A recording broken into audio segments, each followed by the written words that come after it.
Hey guys, it's Ryan Price. Welcome to another episode of the Win Crew podcast. I'm here with my friend Danielle Miller. Hey. Danielle has been in the mortgage lending industry for over a decade. She is with Atlantic Bay, here local, and works very closely with our real estate team. She does a fantastic job taking care of our agents and their clients. Thank you for being here today. Thanks for having me. I'm super excited. Yeah, and I'm going to preface, a lot of what we're going to talk about today are rates, because first of all, people love to talk about real estate. Their second most favorite topic is interest rates, because everybody's like, how's the market? People how's my favorite thing to talk about? Yeah, how's the real estate market? Then what about rates? So they definitely go hand in hand. They coincide with one another. So we're going to be going over a lot of what we're, the environment we're in right now, and what we may see over the next, 8 to 12 months. So I'm really excited for you to be here. Thank you. I feel like I finally arrived. I'm on Ryan Price's podcast. Yes, that's right. So, credit scores. I mean, obviously that's a huge thing that, you're combing through as part of the application process. So just kind of in a nutshell, how does somebody's credit score affect the availability of a loan and the rate that they could get? Mm-hmm. Yeah. So the credit score, your credit report is basically like a way for us to look back at your history. Can we trust you to pay your mortgage back?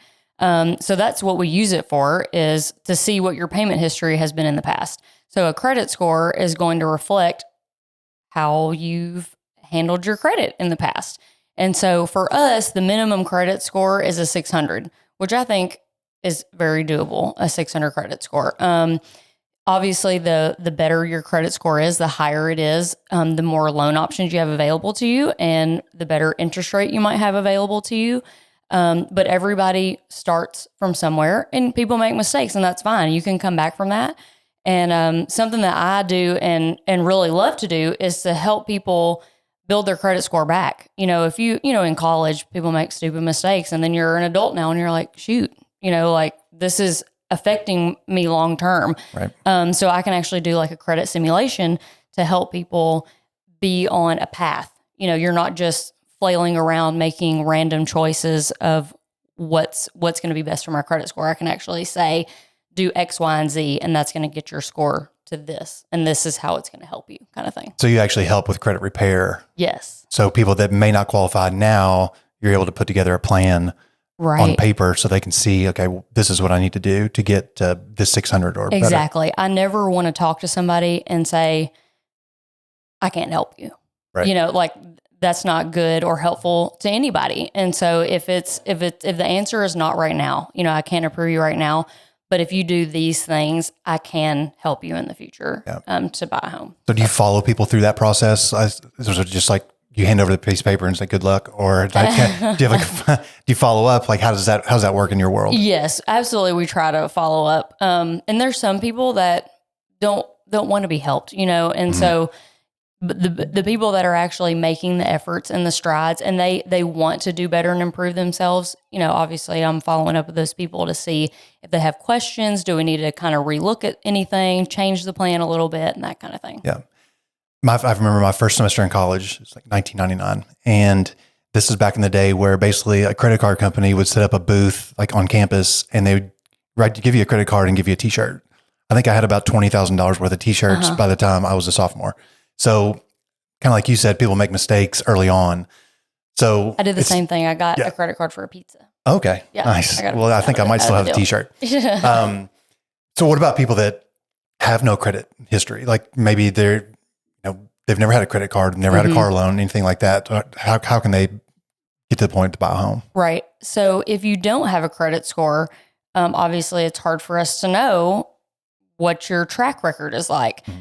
So we can actually use non-traditional credit. So if you have been paying rent for the last 12 months, we can verify with your landlord that you've paid rent for 12 months and it was on time. If you have car insurance that's in your name, we can verify that you paid that for the last 12 months on time. If you have utility bills, if you have a cell phone bill, things like that, we can look back at that. And as long as you're able to get that history and show us, we can use that as credit.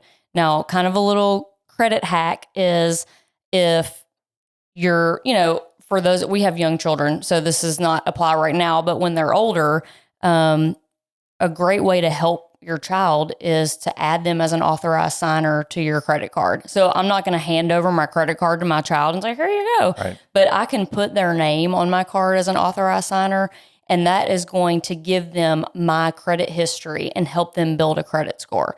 So for somebody that doesn't have a credit score, that's an easy way to generate one very quickly, is to maybe somebody that you trust, they manage their credit well. You can be added to their card and you'll get a credit score in 30 days. Wow. So, I didn't know that.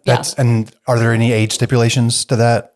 Whatever the credit card company, if they had an age stipulation, I would assume it's probably 18, but I could be wrong. But that's a lot. Awesome. I feel like I might have gotten a credit card, like co-signed with my dad when I was younger. Yeah.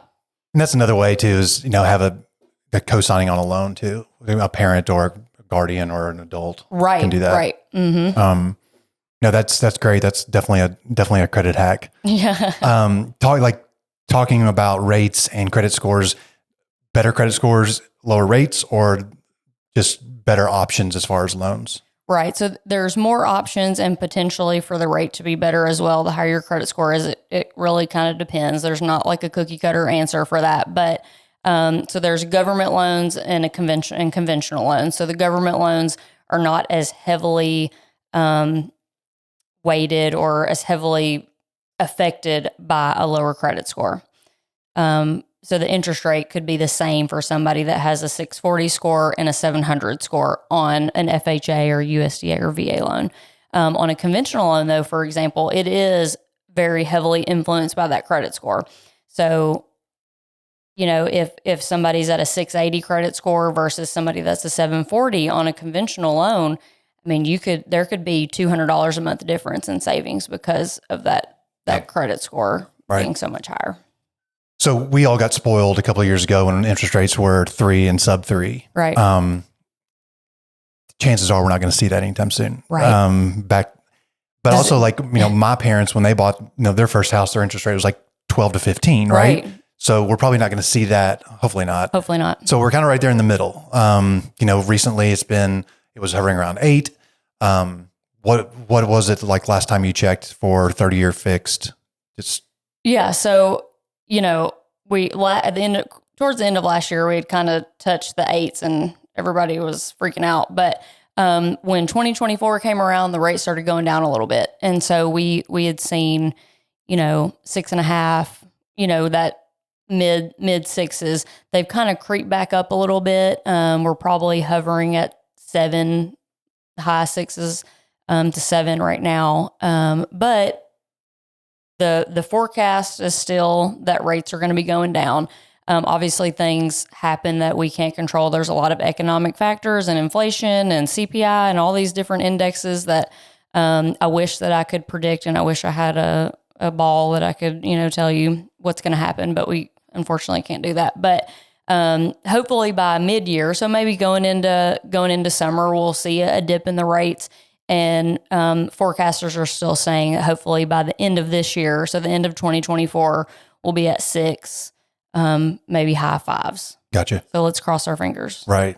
How much does the fact that 2024 is an election year, how much does that have to do with just volatility in that market? There's a lot of action that goes on in the interest rate market during an election year. So I think we'll probably see a lot of movement, as the year goes on. But right. So we talked about interest rates not long ago. We're at 8 and we've seen them drop down to 6. So talking about in terms of like the real estate world and people that maybe they've been waiting to purchase a home. Mm-hmm. Why is now still the best time to purchase a home? As far as when we're talking about rates, there are so many people that are in that bucket that are like, I'm going to wait until the rates go down.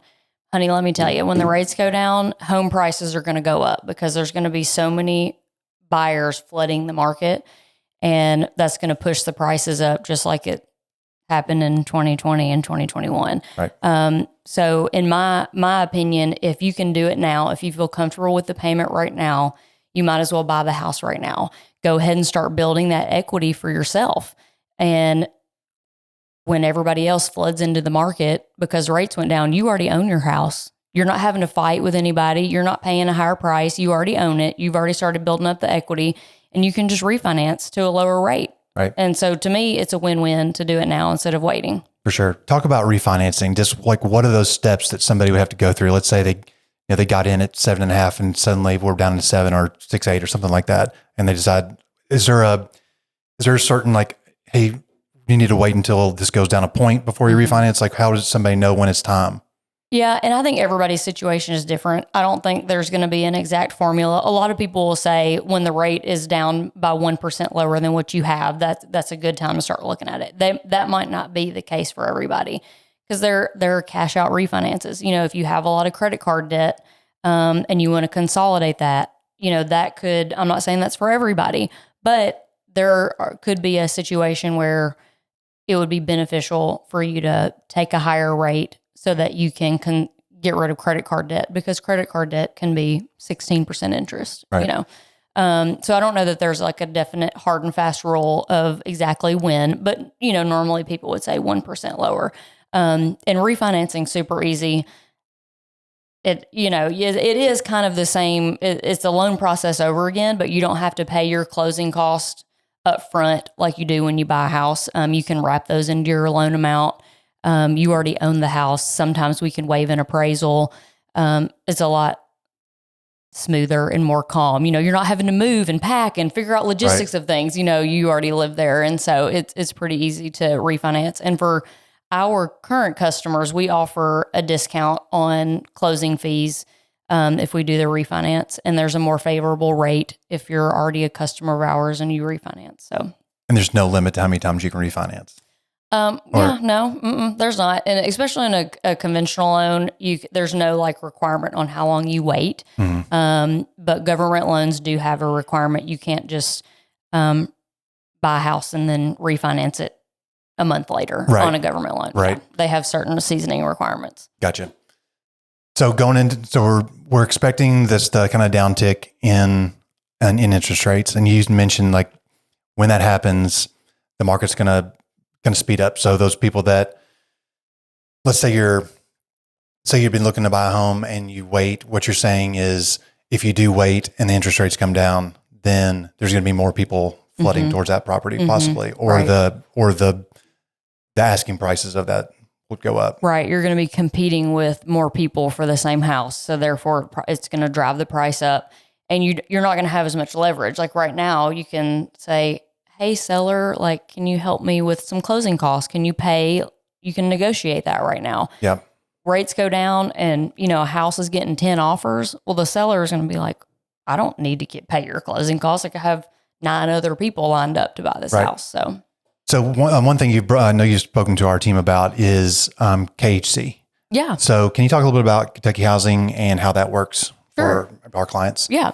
So Kentucky Housing Corporation is a state agency that just is here in Kentucky. And so it's for people that maybe don't have money saved up for a down payment right now, which is fine.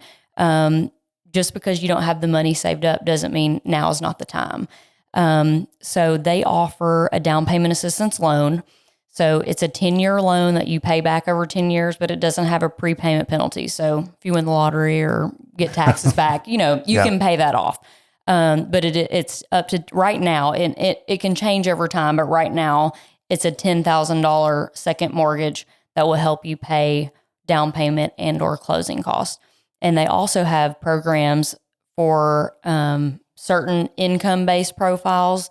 You get a lower interest rate. So their interest they have right now is 6%. Now that could change tomorrow, but it has been available for several months now at the 6% rate. So that will also help people, to be approved for more, to have that lower interest rate. Yeah.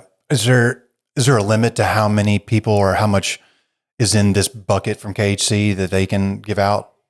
So that lower interest rate of 6%, it does have a bucket of funds. So it could run out, and we don't know when that would be. But as far as Kentucky Housing and their down payment assistance program, they have that always. Gotcha. Yeah.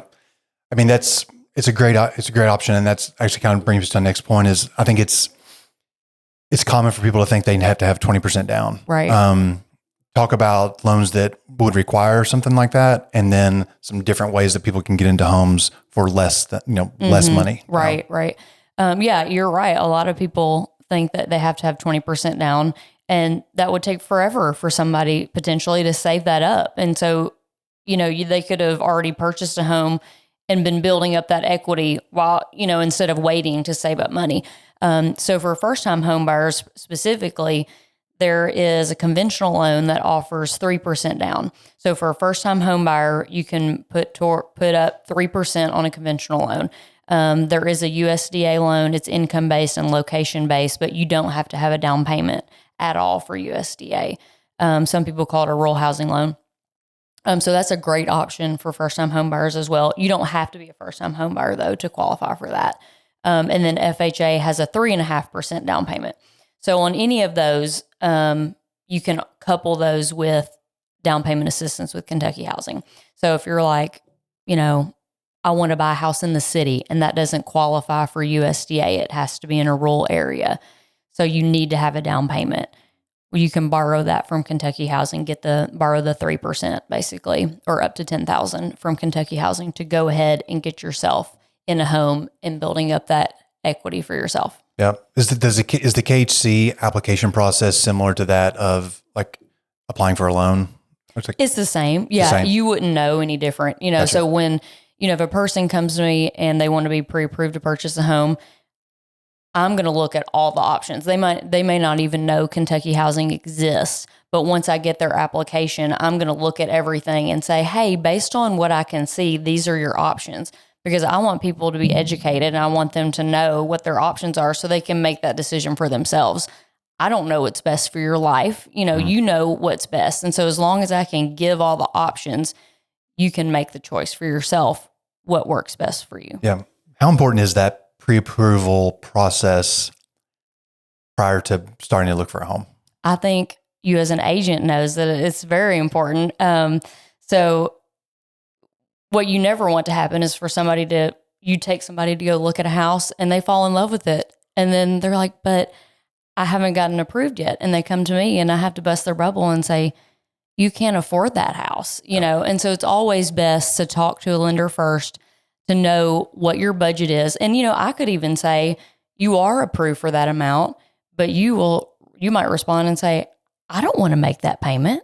So even though I say you're approved for that amount, you may not feel comfortable with that, so it's always best to talk to a lender first before you start the home search and just kind of know what your budget is, how much you could go to on purchase price and what that monthly payment's going to look like. Make sure you're comfortable with that. Make sure you have the funds you need. Make sure your credit's the way it needs to be and that kind of thing. Yeah. Talk about the difference between like pre-approval and pre-qualification because I know one's a deeper dive. Right. So talk about the difference because I think sometimes people get those possibly mixed up. Yes. So pre-qualification is, you come to me, you fill out an application. I look at the surface level of what you put in there. And so an application is going to give me your income, your employment, name, birthday, social, that kind of thing where I can look at your credit. So I could look at that and say, this looks great. You're pre-qualified. Go ahead and look for a house. The pre-approval is taking that next step so that I can look at your bank statements. I can look at your pay stubs. We can get your file in front of an underwriter and get that firm stamp of approval. So while you're looking for a house, there's not going to be any hiccups or weird things that come up, down the road that could prevent you from buying a house. So that pre-approval just takes you the one step further to make sure that what you put in the application, we verified it by looking at a pay stub. Yeah. Isn't there a shopping period for home buyers? Say like maybe they go to a local bank or a credit union or something like that, and they're as they're shopping around for rates. Is there a period of time where their credit won't be affected every time they get that go through that pre-qualification or approval process? So in a 30-day period, if your credit's being pulled for a mortgage, that's probably not going to affect your score that much. If it's also in conjunction being pulled at the same time, 4 mortgages, 5 credit cards, a car loan, I can't make any promises on that. That's probably not going to bode well for your credit score. But Just shopping for rates is not going to mess up your credit score. But one thing that we do differently is initially we'll do a soft pull on your credit. So it's not a hard hit inquiry. And the soft pull allows me to see the full credit report. And it helps people to feel a little more at ease. You know, they're like, I don't want you to ding my credit. So even though it's probably not going to hurt their credit, I can do the soft pull. And that kind of eases people into the process a little bit, knowing it's not going to be a hard hit inquiry to their credit. Gotcha. How long does that process take? I mean, I've worked with you on several occasions, and it seems like you turn things around pretty quickly. I mean, what's the typical timeline for somebody that's looking to get pre-approved or pre-qualified? Mm-hmm. Yeah. So for pre-qualification, normally I can turn that around same day. Pre-approval, we would send that to the underwriter, and that's normally 48-hour turn time. So that's going to be 48 hours from when you provide me with the documentation that I need. Yeah. So, if it takes you a while to give me your pay stubs or whatever, it could be a little bit longer. And then, even for a self-employed person, it's a little bit different. So I'm not going to really ever do a pre-qualification on a self-employed person because we need to see their tax return. So I can't necessarily trust what you put on the application because we're going to go off of what you filed with the IRS. Gotcha. So I'll always take the next step to check those income documents. Yeah. So self-employed being more like a 1099. Right. Anybody that doesn't receive a W-2. Yeah. Yep. Gotcha. So to wrap this up, as far as we go into 2024, give me a couple of tips for somebody that wants to get into a home this year, as far as what they can do to make sure their credit is just as clean as a whistle going into that process. Yeah. So the biggest thing is that soft pull on credit. So if you can fill out the application, I can take the application, do the soft pull on credit. So if you somebody thinks, I don't know if my credit score is a 600. Well, I can do that soft inquiry and find out, and then I can put you on a path. And so as long as we start early, then you've got time, to work on your credit and that kind of thing. So filling out that application is the biggest thing because that's going to give you the information on, do I need to do anything to my credit? Do I need to save additional money? And another thing is to start the conversation of what is my budget?